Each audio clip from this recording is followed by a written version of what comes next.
RCN. Le son de la différence. –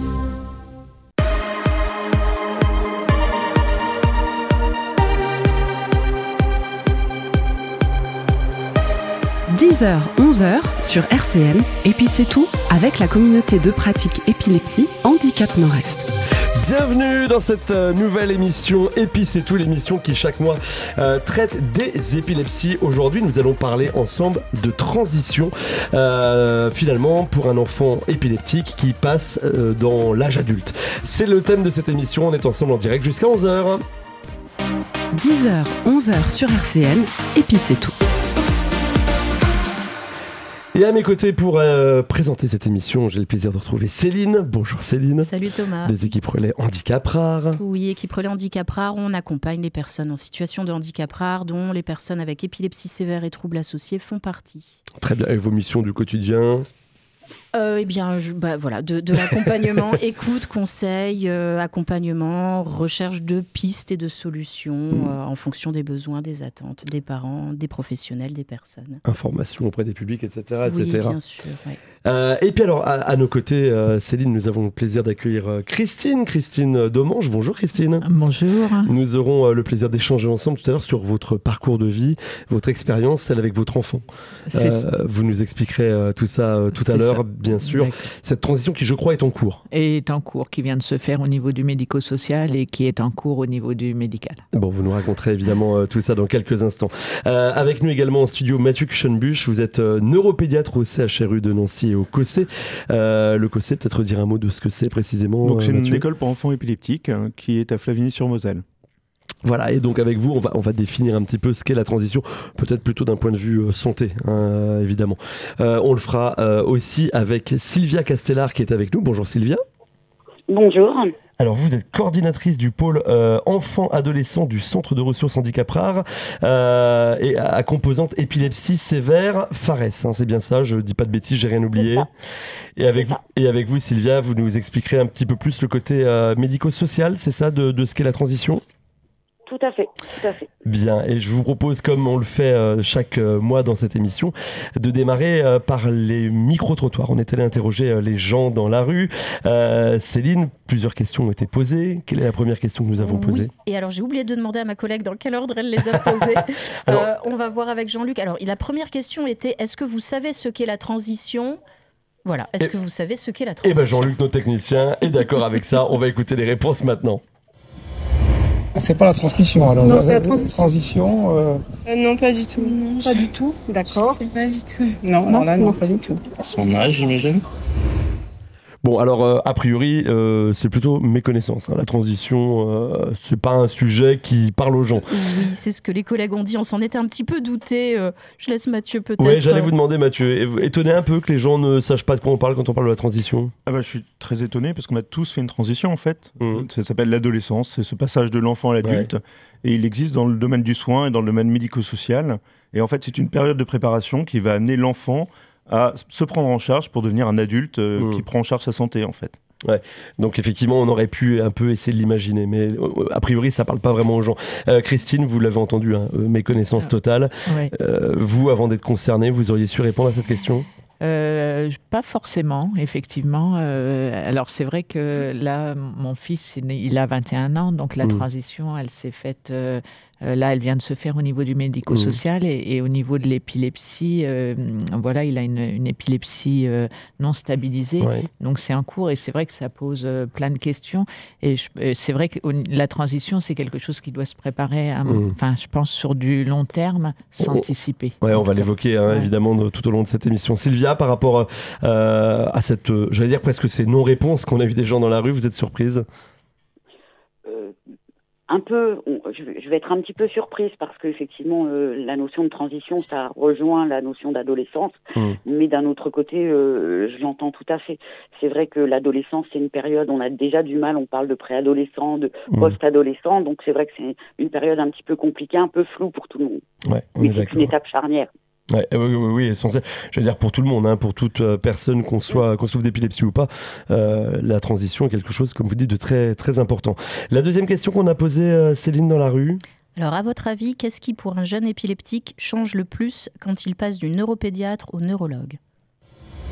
Un neuropédiatre spécialisé pour les enfants. Et souvent, les crises d'épilepsie, ça démarre chez les jeunes. Donc, je pense que voilà. Et le neurologue, c'est plus au niveau de la neurologie. Le spécialiste en neurologie. Pour les adultes. Les adultes. Je pense que ça lui change parce qu'il passe un peu d'enfant à adulte en très peu de temps, juste à cause peut-être d'un problème. Et ça peut faire peur parfois, je pense. Probablement l'âge, qu'il a grandi, qu'il a 18 ans. Voilà, et puis au niveau de la maladie, au niveau de la santé. Du neuropédiatre au neurologue, c'est que quand il va au neurologue, et ben là il est soigné vraiment pour son épilepsie. Puis peut-être qu'il n'est plus un enfant puisqu'il est plus en pédo. Peut-être que c'est plus vu comme un trouble psychiatrique. C'est au neurologue, c'est au niveau du cerveau, donc c'est plus approfondi. Aucune idée. Alors, a priori, un neuropédiatre traite des troubles psychiatriques. Mathieu Cuchonne-Buche, qu'est-ce que vous en pensez ? On entend cette chose un peu étonnante. Quand on passe au neurologue, on est soigné pour son épilepsie comme si ce n'était pas le cas avant.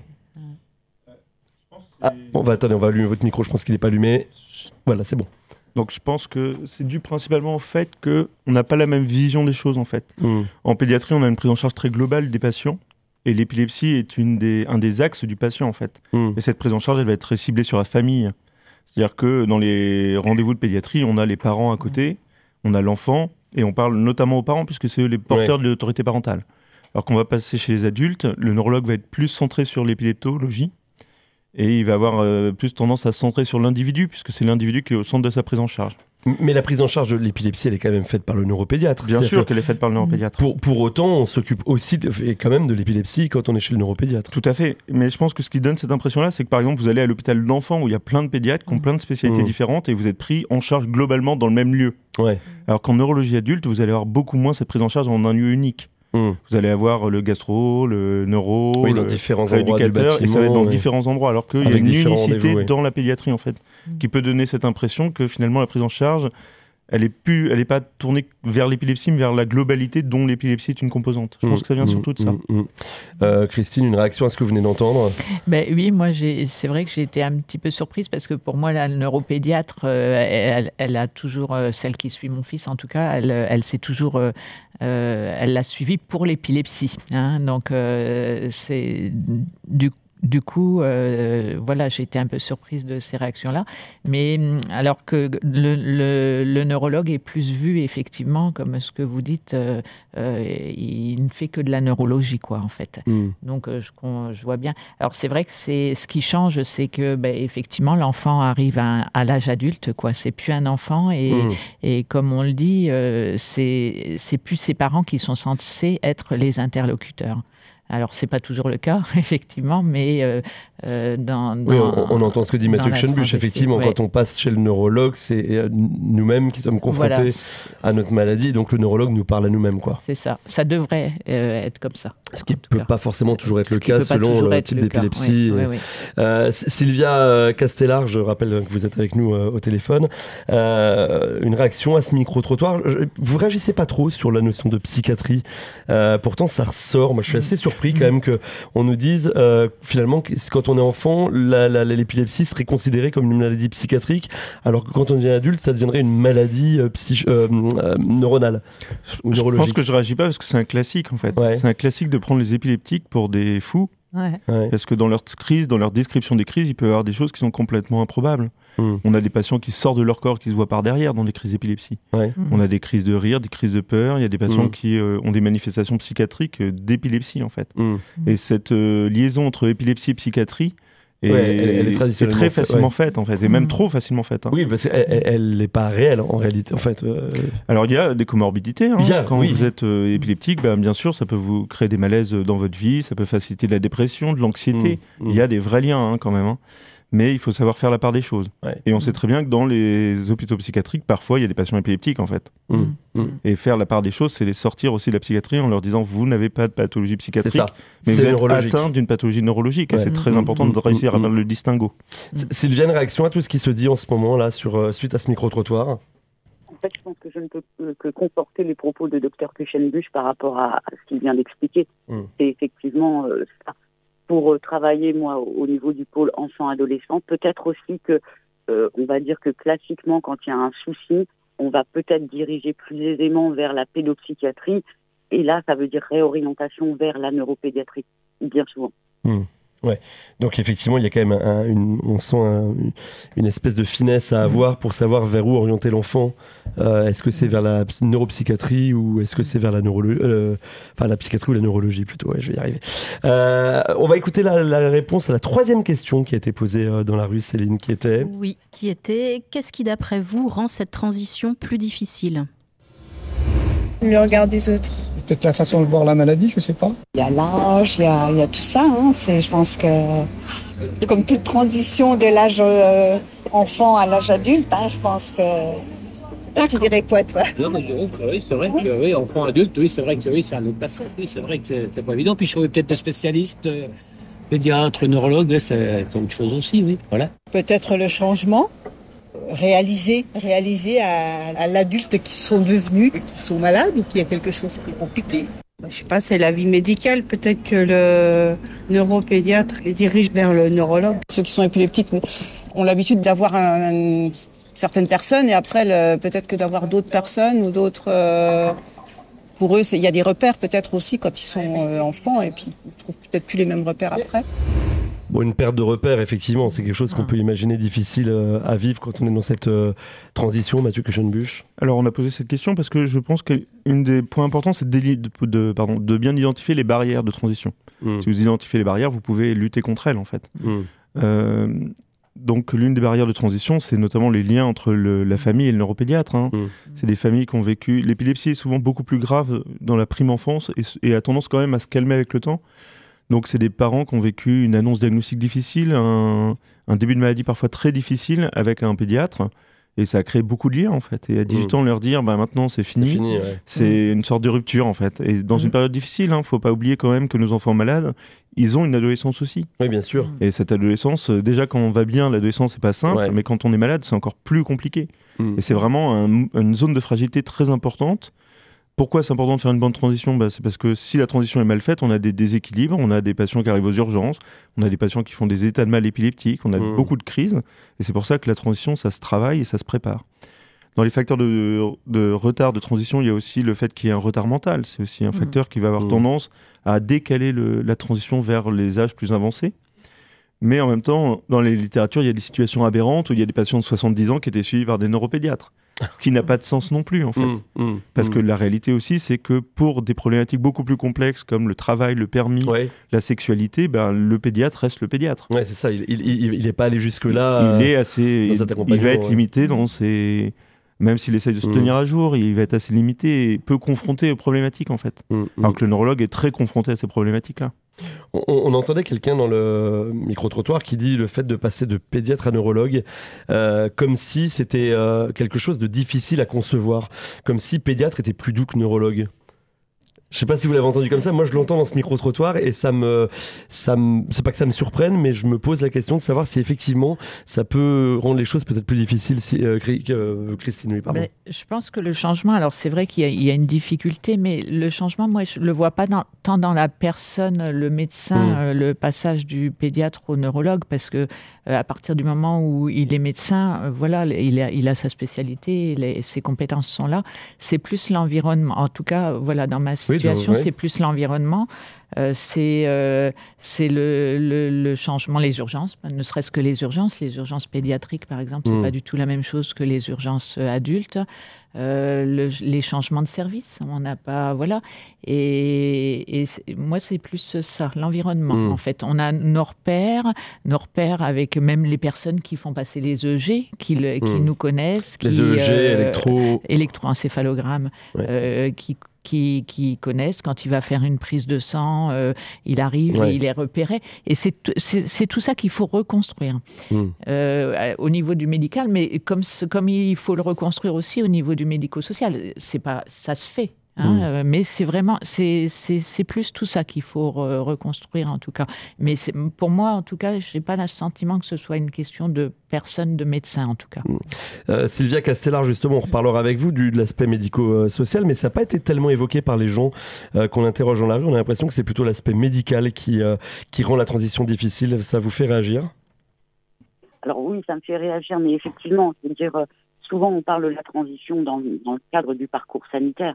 Mais il n'y a pas que cette transition-là, il n'y a pas que ce transfert de dossier vers le service de neurologie adulte. Il y a toute l'histoire de vie, tout le parcours de vie de l'enfant qui devient adolescent et qui va devenir jeune adulte. Alors, vers quelle orientation, vers quel parcours scolaire va-t-il pouvoir conduire, toutes ces choses-là. Et c'est vrai que je suis un peu surprise que sur le micro-trottoir, ça ne soit pas abordé. Oui, pas du tout. C'est vraiment l'aspect purement médical qui ressort et pas du tout l'aspect psychosocial. Oui. Après, ça ne concerne pas une grande proportion de patients, ce passage médico-social. Oui. Il comporte une plus faible proportion de nos patients, mais c'est nos patients les plus fragiles. Oui. Donc c'est ceux qui sont en plus mis en fragilité. Et c'est vrai que le fait que cette transition ait lieu à 2 temps différents est extrêmement complexe. Oui. Nous, on a tendance... va en reparler, vous allez nous réexpliquer ça dans un instant d'ailleurs, cette temporalité. D'accord. Mais finissez votre phrase.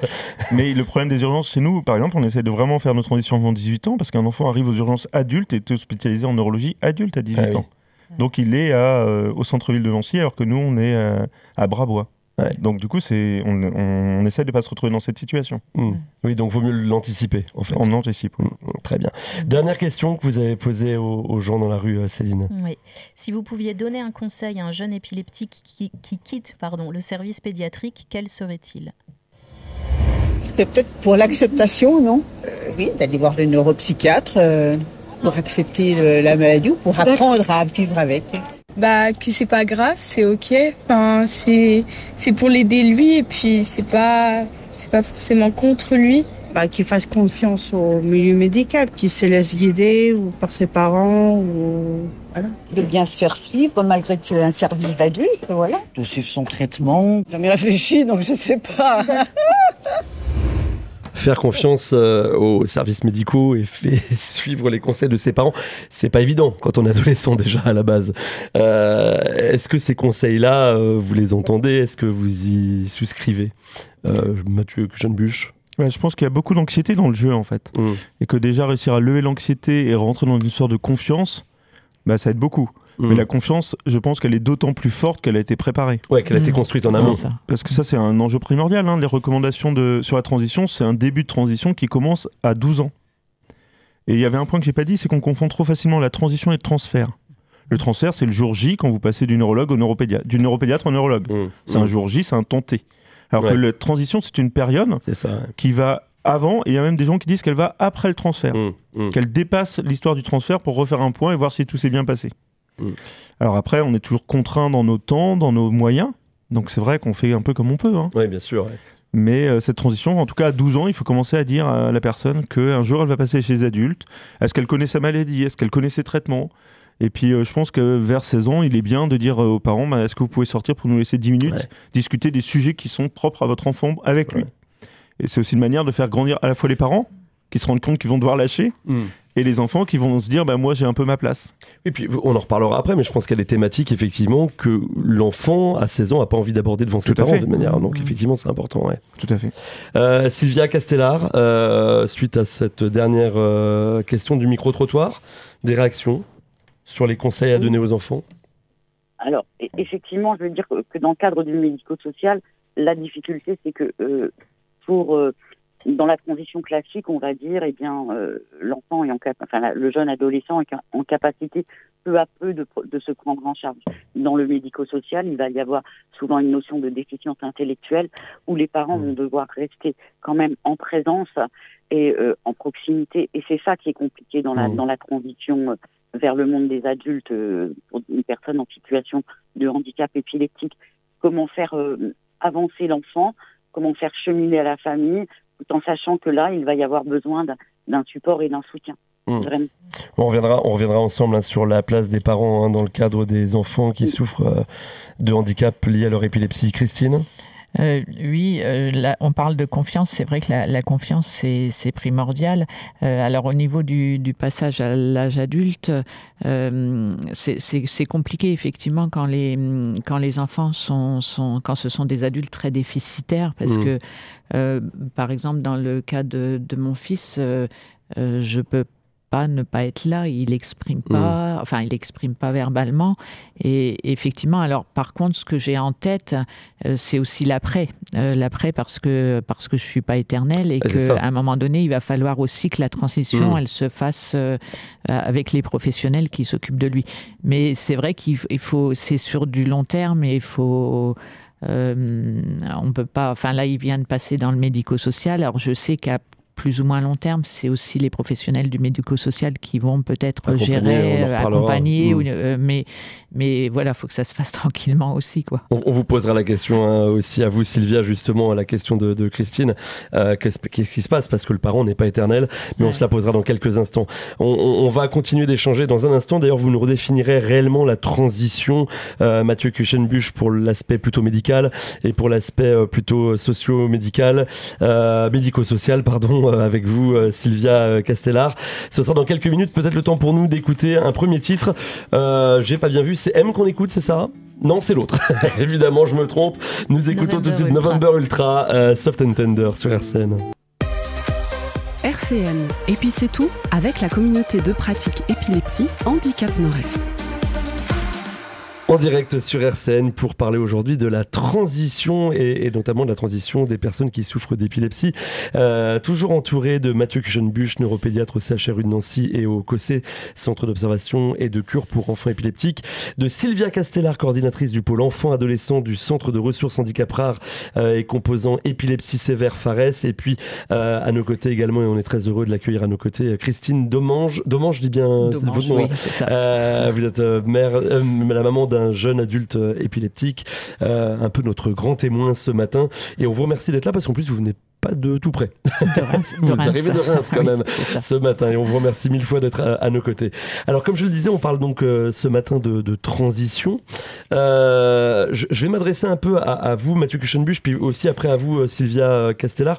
J'aimerais bien que vous nous définissiez ce que c'est la transition. Est-ce que d'abord ça concerne tout le monde, et ensuite plus particulièrement dans le cadre des épilepsies? Alors je dirais que ça concerne avant tout tous les patients atteints de maladies chroniques. D'accord. Et c'est une période de préparation du passage du système de soins pédiatrique au système de soins adulte. Ça commence en général à 12 ans pour se terminer vers 18 ans. Et il y a tout un process qui va nous permettre de rendre le jeune adulte indépendant, en fait, et d'essayer de répondre à ces questions pour améliorer son orientation dans la vie adulte. Oui, donc c'est vraiment l'accompagnement du je suis enfant, je deviens adulte, mais avec ma maladie. Oui, et on parle notamment même de la mise en place d'un plan de transition dans certaines recommandations, notamment les recommandations américaines, où on va mettre tout un plan pour arriver à ça, en fait. Et donc il y a des process qui existent, qui sont définis, ou comment ça se passe? Alors il y a pas mal de ressources qui existent. Je pense qu'il y en aura qui vont être mis en lien avec l'émission, mais il y a énormément de ressources qui existent. Il y a des questionnaires qui existent pour voir si le patient est bien conscient de sa maladie, en fait. Parce que c'est avant tout l'apprentissage de sa maladie, le passage à la vie adulte et des conséquences de la maladie dans la vie adulte qui est défini. Alors ce qui est difficile aussi d'un point de vue... alors je reste avec vous sur l'aspect médical, mais c'est qu'aujourd'hui il n'y a pas une épilepsie, il y a 1000 épilepsies, il y a 1000 ou je ne sais pas combien de milliers d'épilepsies différentes, des patients différents. Comment on gère ça? Alors il y a des transitions différentes, il faut être honnête. Un patient qui va très bien, qui a une épilepsie très simple, ne va pas avoir la même transition qu'un patient beaucoup plus complexe et beaucoup plus grave, entre guillemets.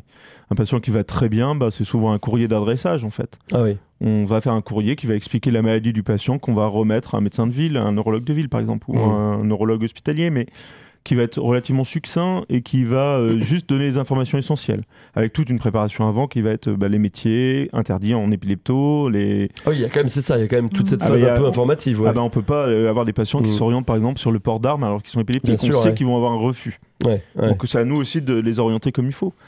Moi j'avais un patient qui voulait être couvreur, c'est complètement aberrant d'être couvreur épileptique. C'est une erreur de parcours et c'est un mauvais départ dans la vie. Donc ça c'est important pour nous, c'est notre rôle de faire en sorte que les patients prennent des métiers compatibles avec leurs conditions médicales, en fait. Et donc il y a ces transitions beaucoup plus simples où ça va être plutôt un courrier, puis on va avoir fait toute une préparation, puis un tenté, on va envoyer faire un confrère qu'on connaît, qu'on respecte.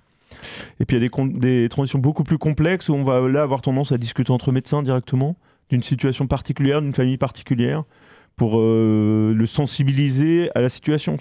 Donc c'est-à-dire que vous êtes en contact avec le neurologue qui suivra ensuite pour lui expliquer un peu ce que vous avez vécu. Alors nous, on a des staffs neurologie pédiatrique, neurologue adulte qui nous permettent de faire nos transitions les plus complexes. Bon, alors on peut passer un coup de fil, on travaille de manière coordonnée parce qu'on appartient au même centre de référence. Hein. D'accord. Nancy a un centre de référence épilepsie rare, enfants et adultes. Il doit y avoir 12 CHU en France qui ont ce type de centre. Et donc, on a une structuration quand même qui nous permet de porter les épilepsies rares et plus complexes. D'accord, ouais. Donc, avec une vraie collaboration, tout à fait. Un vrai transfert. Et un transfert qui s'accompagne de la transition. De votre côté, Sylvia Castellar, la transition, vous définissez ça comment ? Alors, je rejoins tout à fait ce que Dr Kuchenbusch a expliqué. Et ça va être aussi peut-être sur le projet global. Il va falloir aussi penser, par exemple, d'un point de vue administratif, si le jeune en situation de handicap à 18 ans, est-ce qu'il va avoir besoin d'une mesure de protection? Donc c'est à 18 ans que la famille doit réfléchir, avant 18 ans, que la famille doit réfléchir à une mesure de tutelle, de curatelle, une habilitation familiale. Ça peut être aussi en lien effectivement avec la scolarité, en rejoignant Dr Kuchenbusch sur des métiers qu'on peut faire, qu'on ne peut pas faire. Ça va être bien évidemment tout ça. Ça va être aussi s'il y a un dossier MDPH. À 20 ans, on va pouvoir prétendre à une allocation particulière. C'est aussi ça la difficulté. On dit en règle générale qu'on passe vers 16 ans dans le cadre du parcours de soins dans le milieu adulte. À 18 ans, on devient jeune adulte d'un point de vue légal en France. À 20 ans, on a le dossier MDPH où là, on bascule dans le monde des adultes. C'est toutes ces difficultés-là qui sont compliquées. Oui, on voit que c'est un accompagnement très global que vous avez à mettre en place. Ça peut aller aussi, j'imagine, sur l'hébergement, sur des choses comme ça. Tout à fait. Tout à fait, effectivement. Un jeune adolescent qui est en structure, il va pouvoir être en IME, par exemple, et il va falloir trouver une structure adulte, type MAS, femme, maison d'accueil spécialisée, foyer d'accueil spécialisé ou autre, habitat inclusif, et ça va être une grande découverte, ça va vraiment être plein de choses à penser, à réfléchir avec la famille, avec le jeune, surtout pour travailler autour de son autodétermination et essayer de le mobiliser pour qu'il devienne le plus acteur possible de sa vie. Il y a une chose qu'on remarque très souvent, les familles sont très impliqués, très investis souvent dans l'épilepsie de leurs enfants, et on le comprend, parce que on entend souvent cette peur de la crise, souvent une anticipation même.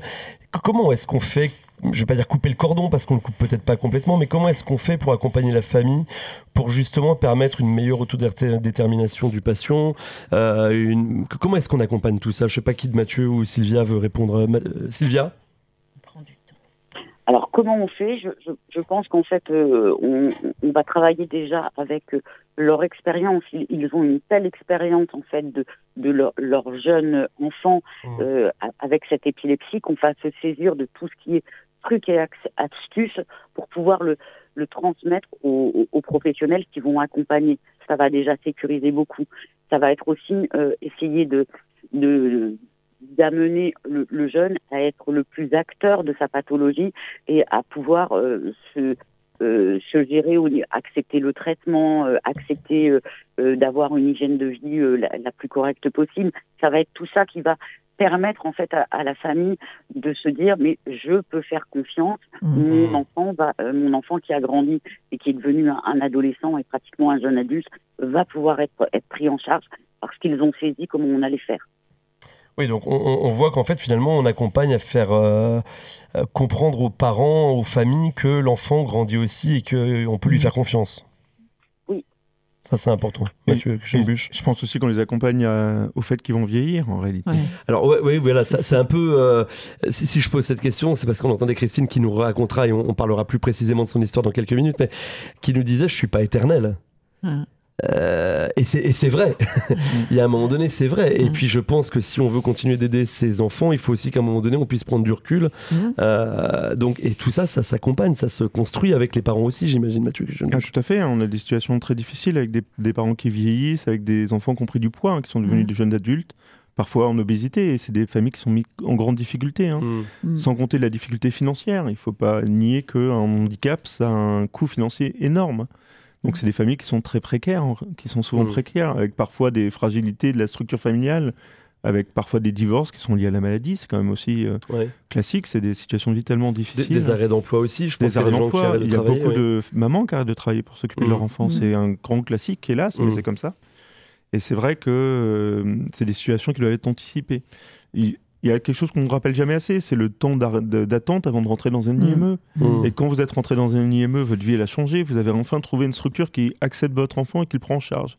Et arrivé à 18 ans, 20 ans, on vous dit c'est fini, il faut trouver une autre structure. Donc les parents repartent dans un cycle très difficile il faut trouver une structure, qu'elle soit près de chez moi, qu'il y ait un délai d'attente qui soit correct et que mon enfant il soit bien. Donc si je vous comprends bien, ça veut dire qu'en fait on revit une deuxième fois les difficultés qu'on a pu vivre une première fois. Il y a une rupture, quoi. Il y a un moment donné de rupture. Oui. Alors je vais laisser Sylvia répondre parce que c'est vraiment son domaine, mais c'est un classique à mon avis des familles. C'est vrai, c'est tout à fait ça. En fait, c'est vraiment un parcours et là on se dit qu'au moment de cette transition à l'adolescence, on a le sentiment de tout devoir recommencer. Et c'est ça qui est compliqué pour les familles et c'est ça qu'il faut accompagner parce que c'est un nouveau monde. Est-ce que les professionnels d'une maison d'accueil spécialisée vont savoir prendre en charge l'épilepsie, les troubles associés à l'épilepsie? Est-ce que les gestes de secours vont être connus? On va être vraiment sur toutes ces dimensions-là qui vont apporter vraiment beaucoup de difficultés et beaucoup d'inquiétudes. En fait, c'est une période de très grande fragilité pour l'adolescent, mais bien évidemment pour les familles qui sont déjà très épuisées. Parce que si l'épilepsie a commencé très très tôt, bien sûr. Ce sont des parents qui sont épuisés parce qu'ils ont accompagné, Dr Kuchenbusch l'a dit tout à l'heure, souvent l'épilepsie est très active dans l'enfance, donc des parents qui ont peu dormi, qui ont été très stressés, très inquiets, qui ont dû faire un parcours de soins de droite et de gauche pour pouvoir avoir un diagnostic, avoir la meilleure prise en charge dans le cadre du parcours de soins. Et là, au moment de l'adolescence, on a le sentiment on doit tout recommencer. Et là, sur une famille qui est déjà très éprouvée. Parce que ce que dit Céline, tu voulais réagir ? Oui, non, mais c'est en lien avec tout ce qui est dit. C'est la question justement de l'anticipation et du temps, qui est donné à tout ça. Parce qu'on entend dans les propos de Mathieu Kuchenbusch et de Sylvia et de Christine, évidemment, la multiplicité, la diversité des démarches à mener. Non seulement il y a les démarches, mais avec il y a aussi... un recommencement. Moi, ce qui me surprend, c'est ça, c'est qu'en fait, on est installé, si je vous entends bien, on est installé dans un système qu'on a mis du temps à monter, à construire, où l'enfant est pris en charge, etc. Et d'un seul coup, bim, il faut recommencer à zéro. C'est-à-dire est-ce que, si j'ai bien entendu, il y a un moment aussi où l'enfant revient à la maison s'il était en IME et il faut retrouver une place ? On fait en sorte que non. Justement, d'où la nécessité d'anticiper. Alors, c'est pas une prévision nette, mais anticiper, rester auprès de la famille et des professionnels pour pouvoir accompagner ce chemin avec un maximum de sérénité possible pour éviter des ruptures. L'enjeu, il est là. Éviter effectivement des ruptures et accompagner les personnes à faire face à ces changements qui donnent l'impression de devoir tout reconstruire. Mais je vais laisser la parole à Christine. En fait, Caïs, quand il est passé en secteur adulte, il n'y a pas eu de rupture, il n'est pas revenu à la maison, parce qu'ils le maintiennent justement en IME le temps qu'il y ait une place qui se libère en secteur adulte. Mais là, en secteur adulte, pour le moment, il est accueilli qu'en accueil de jour. Alors que la prévision, c'est de l'internat, parce qu'effectivement, moi je suis pas éternelle, c'est ce que je disais. Et de toute façon, je sais qu'il faut que je passe le relais. S'il m'arrive quelque chose demain, il faut pas que les choses se fassent dans la précipitation. En fait, la transition, effectivement, c'est ce qu'on dit depuis tout à l'heure, sur du long terme, et il faut que ça se prépare. Il faut pas que du jour au lendemain, il se retrouve dans un lieu où il a jamais rencontré personne, ou parce qu'il m'arriverait quelque chose, ou que j'aurais besoin d'être hospitalisée, quoi. Donc c'est vrai que ça se fait. Alors l'entrée en IME pour Caïs, elle s'était faite, il avait 11 ans. Donc à l'époque, c'était pas parce qu'il n'y avait pas de place, c'était parce que moi j'ai eu du mal aussi à ce passage en étabbissement médico-social. Mais une fois que le travail était fait à mon niveau, ça y est, je savais que c'était pour lui en tout cas, jusqu'à la fin de ses jours. Il ne peut pas être autre. Il dépend d'un FAM, foyer d'accueil médicalisé, et ça peut pas être autrement qu'en établissement. Donc maintenant, je l'ai bien accepté, et je pense que effectivement, je suis prête aussi à ce que ce soit des professionnels qui prennent le relais, mais le jour où il sera en internat, là, il rentre encore tous les jours à la maison. C'est encore, je suis sur le qui-vive par rapport à ces crises, par rapport aux dangers que ça peut représenter, par rapport à ces chutes, par rapport à la prise du traitement. C'est encore moi. Oui, vous portez encore cette charge mentale là. Et c'est pas parce que je le veux absolument. C'est juste parce que pour le moment, il n'y a pas de place sur de l'internat. Alors qu'il était en internat, donc. Non, en IME, il n'était pas non plus en internat. Donc pour vous, c'est la continuité. Oui. Et il est juste passé en secteur adulte. Alors c'est bien, il a un pied dans le secteur adulte, c'est plutôt une bonne chose. Ouais. Mais ça reste encore de l'accueil de jour pour le moment. C'est difficile de trouver des places en internat du coup. Ben oui, parce que les établissements pour adultes, en fait, ce sont des établissements, enfin les femmes, souvent, c'est des établissements d'une trentaine de places. Et une fois que les adultes y entrent, ils y restent jusqu'à leur décès. Voire éventuellement, s'il y a un déménagement de la famille, il peut y avoir des transitions comme ça, mais les places ne se libèrent pas. Et on n'est pas dans une politique de construction d'établissements ou d'ouverture. Donc, on entend bien la charge là, que porte Christine, effectivement. Mathieu Kuchenbusch ou Sylvia Castellar voulaient peut-être réagir à ce qu'elle nous dit, mais il y a une charge quand même mentale très importante pour la famille dans ce cadre-là. Ah ben bien sûr, je pense que ça appartient un peu aux invisibles de la société. C'est-à-dire que c'est tout un travail, c'est des gens qui ont une vie qui est différente, parce que le handicap est vraiment très poignant dans leur vie, en fait. Et il amène à reconsidérer, à mon avis, son cadre de vie, en fait.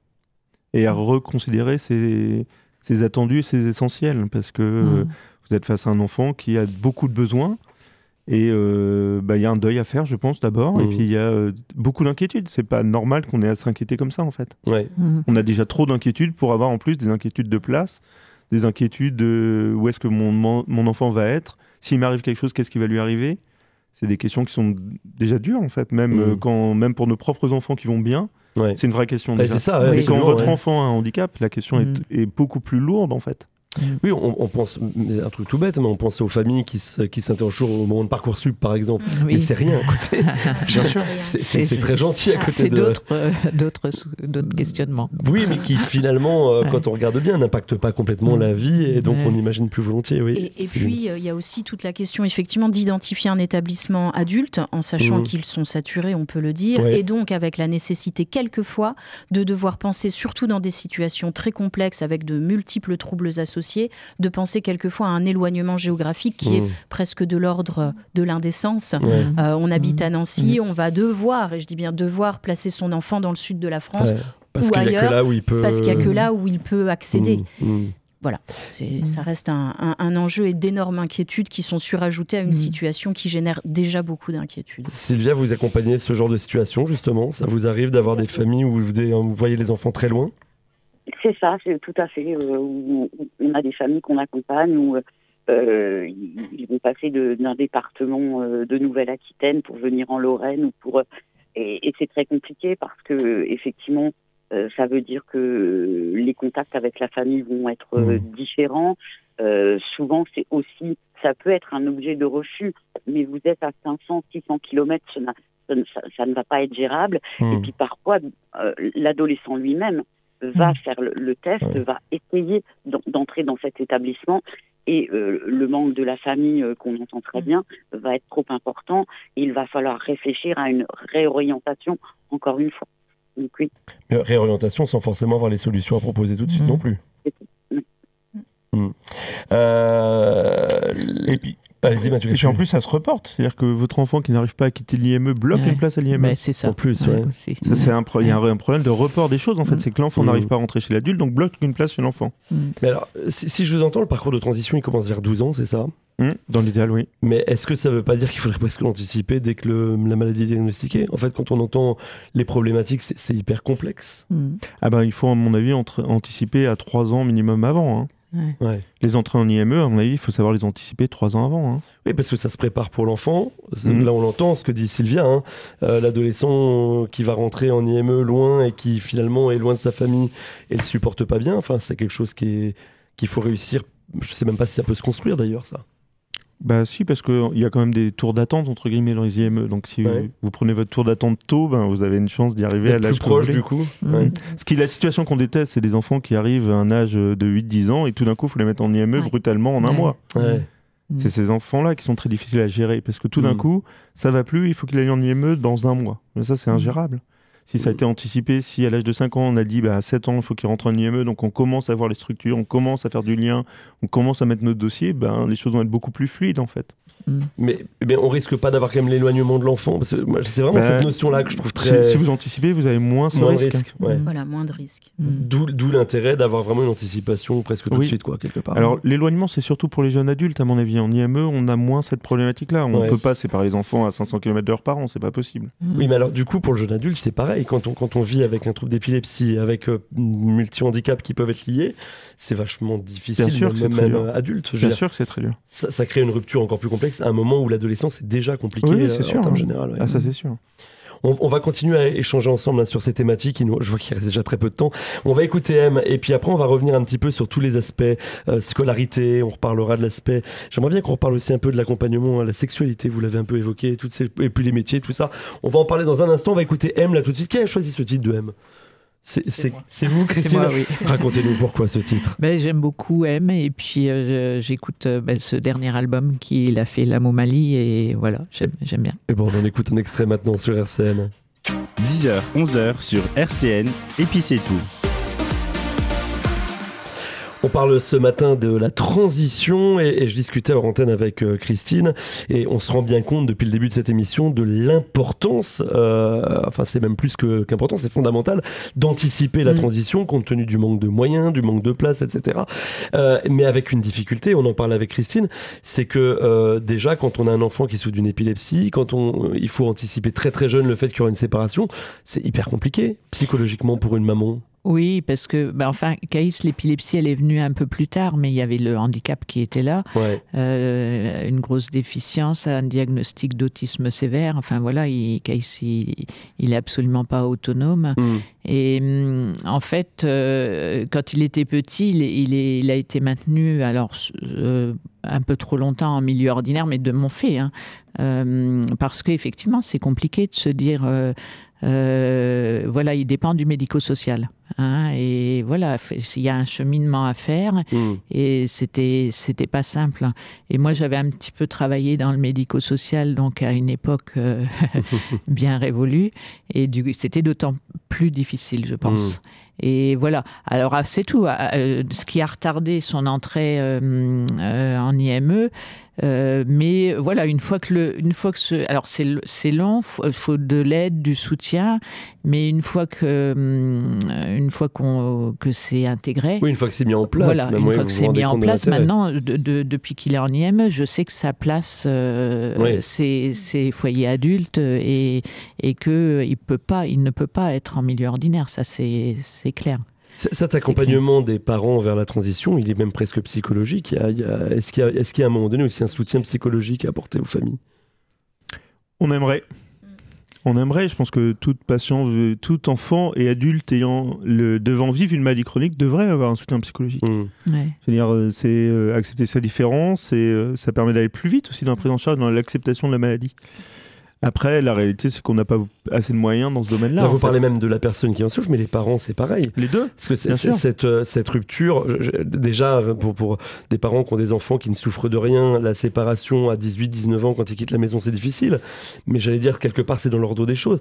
Là, quand on parle d'un enfant qui, à partir de 12 ans, va devoir, 12 ans, même peut-être parfois plus jeune, ou un peu plus tard, mais va devoir quitter la maison, aller en IME, c'est très compliqué. C'est un deuil, pratiquement, non ?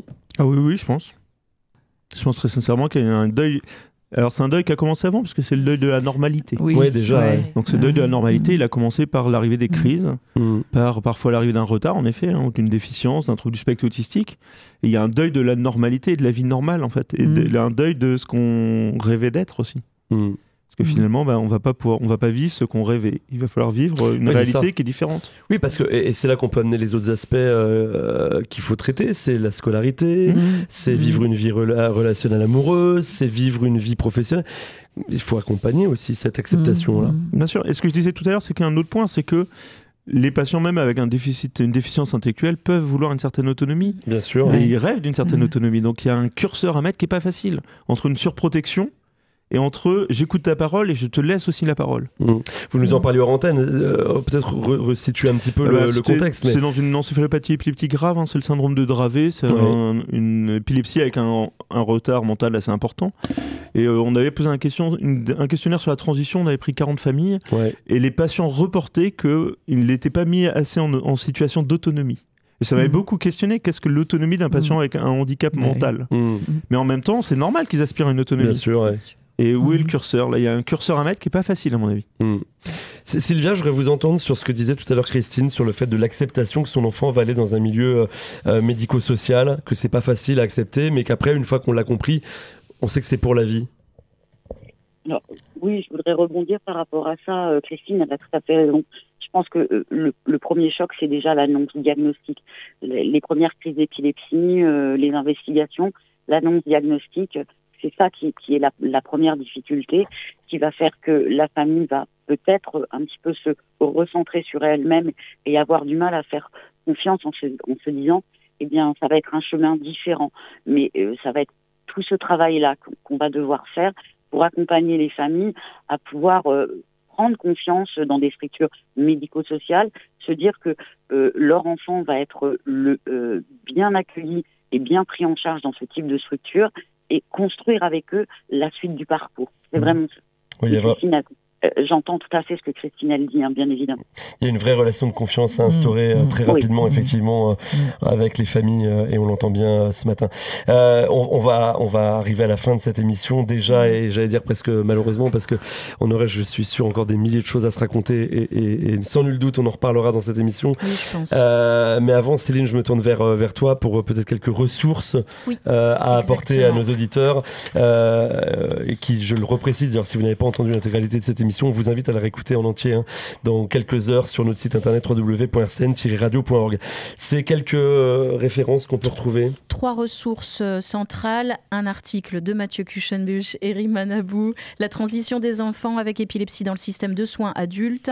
En termes de recommandations, il y a toutes les recommandations de la Haute Autorité de Santé autour de la transition de l'adolescent avec épilepsie vers l'âge adulte, à lire impérativement, je dirais. Et les vidéos aussi, on peut citer le colloque 2023 de la Fédération française de recherche pour l'épilepsie, épilepsie de l'adolescent et du jeune adulte, problématiques spécifiques à la transition. Moi, je tiens à dire, en cette moitié de 2e saison d'Épi c'est tout, un grand merci à Thomas, déjà, à toi. Avec grand plaisir, on est très heureux de pouvoir faire cette émission ensemble. Et à tous nos partenaires qui sont derrière, en back office, pour construire les sujets et la recherche de témoins. On peut citer le Centre de référence des épilepsies rares du CHU de Nancy, Ségolène Doyon, Épilepsie France, les associations Épilepsie France, Accueil Épilepsie Grand Est et la fédération EFAP.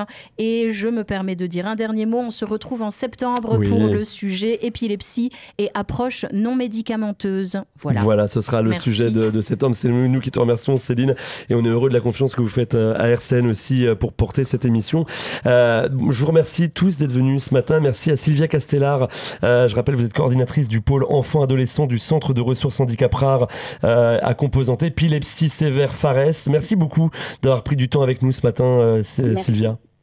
Merci à vous. Merci avec grand plaisir. Merci Mathieu Kuchenbusch. Je rappelle, vous êtes neuropédiatre au CHRU de Nancy et au COSE, qui est le centre d'observation et de cure pour enfants épileptiques. Merci encore une fois d'être venu nous voir ce matin. Merci beaucoup. C'était la 2e, il y en aura d'autres. Oui, avec plaisir, merci. Avec joie.